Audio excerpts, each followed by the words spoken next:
Perkenalkan, nama saya Roma Diarni Saragi dari kelas BIS Digital Reguler Malang. NIM saya 1524-169. Jadi, sekarang saya akan menjelaskan tentang etika bisnis dalam persaingan Mixu dan Momoyo. Yang pertama, dalam dunia bisnis modern, persaingan merupakan hal yang tidak dapat dihindari, terutama pada industri makanan dan minuman. Persaingan yang sehat dapat mendorong inovasi dan peningkatan kualitas produk. Namun, persaingan yang tidak disertai dengan penerapan etika bisnis berpotensi menimbulkan dampak negatif bagi pelaku usaha, konsumen, dan masyarakat. Lanjut, kasus persaingan antara Mixu dan Momoyo sebagai merek es krim dan minuman berbasis waralaba menjadi contoh menarik untuk dikaji dalam perspektif etika bisnis, khususnya terkait strategi pemasaran, perang harga, dan ekspansi gerai. Lanjutan yang kedua, di sini ada gambaran umum persaingan Mixu dan Momoyo. Mixu dan Momoyo merupakan perusahaan waralaba yang memiliki konsep bisnis serupa, yaitu penjualan produk es krim dan minuman dengan kualitas harga yang terjangkau. Keduanya menargetkan segmen pasar yang sama yang dilakukan ekspansi gerai secara masif dan berbagai di daerah Indonesia. Strategi pemasaran yang digunakan meliputi sebagai penetapan harga rendah, branding visual yang kuat, lokasi gerai yang terdekat, dan promosi intensif.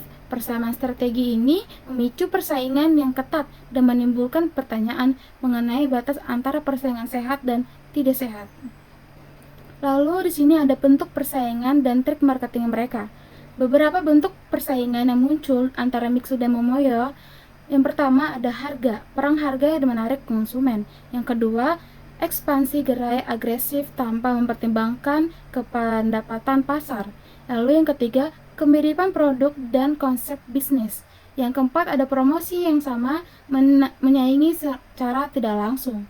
Dalam etika bisnis, strategi pemasaran seharusnya tidak berpotensi pada kekuatan dan keuntungan, tetapi juga mempertimbangkan dampak sosial dan memperjuangkan usaha.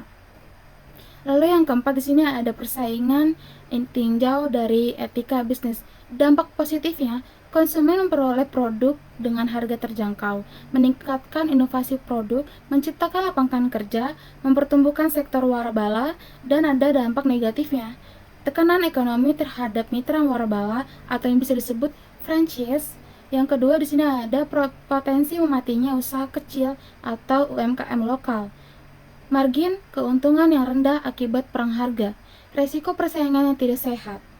Lalu sini saya akan menjelaskan tentang analisis berdasarkan teori etika bisnis. Yang pertama ada teori deontologi.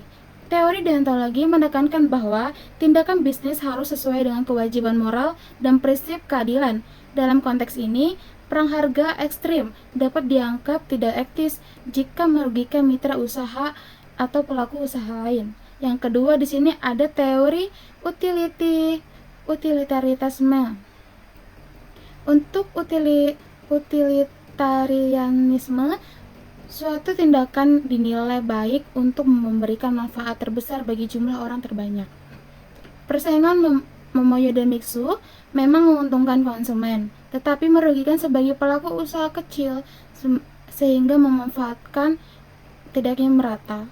Karena UMKM akan menghilang jika UMKM tidak laku lagi. Lanjut teori etika bisnis kebajikan atau bisa disebut virtue ethics. Etika kebajikan menekankan karakter moral pelaku bisnis seperti kejujuran, tanggung jawab, dan sportivitas.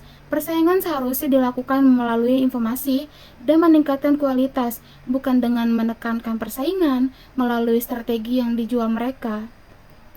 Lanjut ke sini, ada penilaian etis terhadap kasus Mixu dan Momoyo. Secara hukum, strategi bisnis Mixu dan Momoyo tergolong legal. Namun, dari sudut pandang etika bisnis, terdapat potensi penyimpanan etika apabila perang harga mengorbankan kesejahteraan mitra waralaba. Ekspansi bisnis mengabaikan dampak sosial. Persaingan dilakukan tujuan menjatuhkan persaingan. Dengan demikian, praktik bisnis tersebut perlu dievaluasi agar tetap berada dalam koridor etika.